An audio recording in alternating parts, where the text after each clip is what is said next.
متوکل بنو، خوشی اور پریشانی دونوں مواقع پر دل و زبان سے کلمہ شکر ہی ادا ہو۔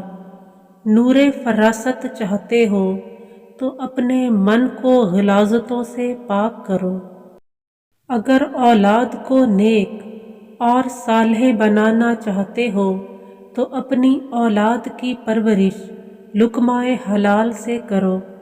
دل میں کچھ اور، زباں پہ کچھ اور، منافقت اسی کا نام ہے۔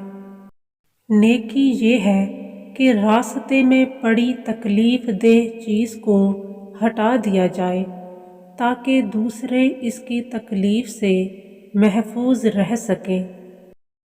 برے القابات سے ایک دوسرے کو مخاطب نہ کرو، اس سے روح ناپاک اور قرب الہی سے محروم ہو جاتی ہے۔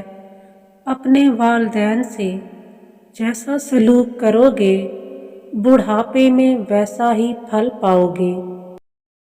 خدمت خلق حب الہی پانے کا سب سے نفیس طریقہ ہے۔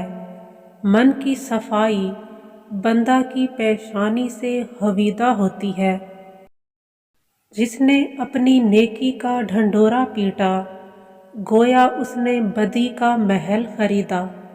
اللہ تعالیٰ کی ذات بلا احتیاج ہے جبکہ بندہ محتاج ہے۔ سائل ایک نعمت عظمیٰ ہے، اس لیے اسے مت جھاڑو، یہی سب سے بڑی عظمت ہے۔ پیروی سنن رسول صلی اللہ علیہ وآلہ وسلم ہی زندگی کا محاصل ہے۔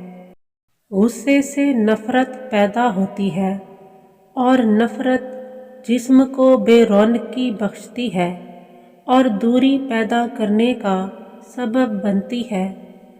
غیب کا راز اسی وقت پا سکتے ہو جب اپنے آپ کو نفی کرو گے